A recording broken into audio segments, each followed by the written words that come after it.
Assalamualaikum warahmatullahi wabarakatuh. Halo teman-teman semuanya, kembali lagi di channel Zona Edukasi. Kali ini kita akan membahas rangkuman materi ilmu pengetahuan alam yang sudah kurikulum Merdeka kelas 7 bab 1 bagian 5 tentang pengukuran dan teknik alat ukur. Teman-teman, simak materinya ya. Jangan lupa teman-teman like dan subscribe agar teman-teman tidak ketinggalan notifikasi dari Zona Edukasi. Materi pertama yaitu tentang pengertian.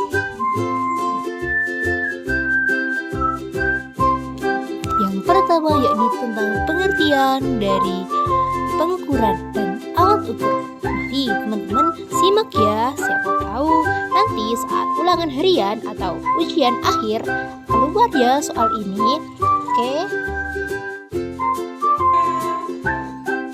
Pengukuran adalah kegiatan membandingkan suatu besaran yang diukur dengan alat ukur yang sesuai yang digunakan sebagai satuan.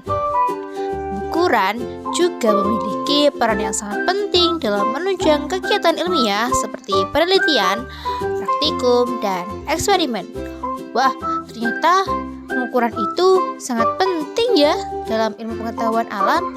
Jadi, yuk kita bahas macam-macam alat ukur dan kegunaannya.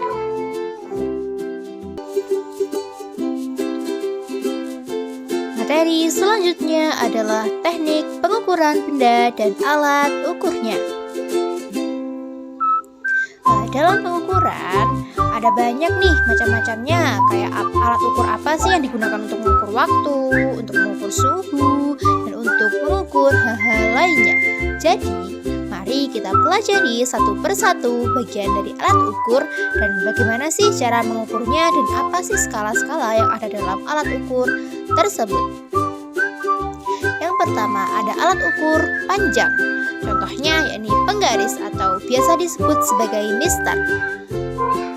Memiliki ketelitian hingga 1 mm skala terkecil atau batas ketelitian terkecil 0,5 mm. Tekniknya, sejajarkan skala 0 penggaris dengan salah satu ujung benda.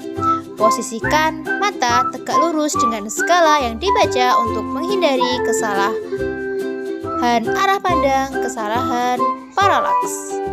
Penggaris ini salah satu alat ukur yang familiar yang ada di sekitar kita. Kita sebagai para pelajar atau para siswa pasti setiap hari butuh penggaris ya untuk mengerjakan tugas di sekolah. Jadi, penggaris itu kegunaannya untuk mengukur panjang suatu benda. Sebagaimana yang kita lakukan sehari-hari untuk membuat kotak atau untuk mengukur suatu benda. Yang kedua, ada jangka sorong. Jangka sorong ini digunakan untuk mengukur panjang, lebar, kedalaman lubang, dan diameter luar dalam silinder. Jangka sorong ini memiliki ketelitian 0,05 mm dengan skala terkecil 0,1 mm.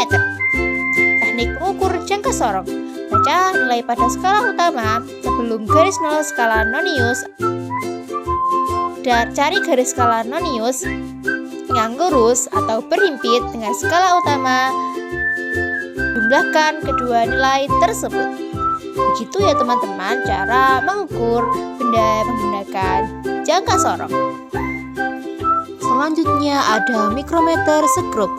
Mikrometer skrup ini digunakan untuk mengukur ketebalan benda yang sangat tipis, misalnya kertas atau kawat tipis. Teknik pengukurannya, baca skala utama yang terlihat sampai batas memutar skala noninus. Cari garis skala noninus yang lurus dengan sumbu skala utama sama dengan hasil akhir sama dengan skala utama dari skala noninus. Mikrometer skrup ini biasanya digunakan untuk mengukur kertas atau seperti kertas bisa kertas HVS, kertas buku tulis ataupun kertas yang ada di sekitar kita. Karena mikrometer skrup ini satuannya sangat kecil sekali, bahkan lebih kecil daripada satuan yang ada dalam ukuran panjang lainnya, yakni contohnya penggaris. Selanjutnya ada alat ukur massa. Alat ukur massa.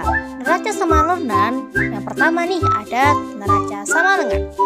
Neraca sama lengan mengukur massa benda dengan membandingkannya dengan anak timbangan pada piringan di sisi yang berlawanan hingga posisi kedua piringan setara atau seimbang. Neraca 4 lengan alat laboratorium yang digunakan dengan cara menggeser beban atau anting pada 4 lengannya hingga seimbang. Hasil pengukuran diperoleh dengan menjumlahkan nilai dari keempat lengan tersebut. Massa itu sama dengan berat ya teman-teman.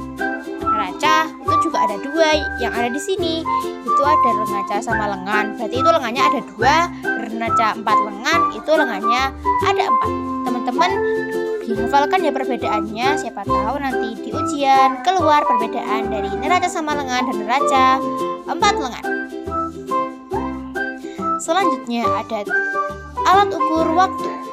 Alat ukur waktu salah satunya adalah stopwatch, alat pengukur sela waktu. Teknik pengukurannya yakni lingkaran besar atau jarum panjang menunjukkan satuan sekon atau detik. Lingkaran kecil atau jarum pendek menunjukkan satuan menit. Stopwatch ini biasanya digunakan untuk mengukur kita untuk merebus sesuatu atau digunakan para pendaki atau para pelari dalam melakukan aktivitasnya. Yang keempat, ada alat ukur suhu atau termometer. Termometer digunakan untuk mengukur derajat panas atau suhu suatu zat. Teknik pengukuran termometer ini yakni termometer laboratorium harus bersih sebelum dipakai agar terhindar dari kontaminasi kimia. Bagian sensor termometer tidak boleh menyentuh dasar wadah saat mengukur cairan. Hindari memegang badan termometer langsung dengan tangan saat membaca skala agar suhu tubuh kita tidak mempengaruhi hasil ukur dari termometer. Termometer ini biasanya digunakan di ruangan atau di rumah sakit juga ada kan termometer itu kan banyak macamnya, tapi yang kita bahas di sini yakni termometer laboratorium. Termometer ini biasanya juga digunakan untuk mengecek suhu tubuh dari kita saat kita sedang sakit demam atau sakit panas. Selanjutnya ada gambar alat-alat dalam pengukuran. Kali ini aku sudah menyertakan gambar-gambar dari alat-alat yang kita bahas sebelumnya.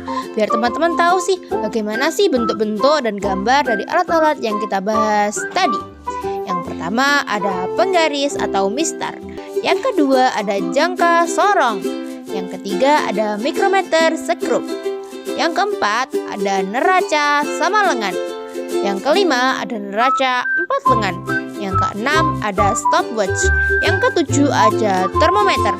Teman-teman amati ya dan hafalkan bentuk-bentuk dan gambar-gambar dari alat-alat pengukuran yang saya sertakan.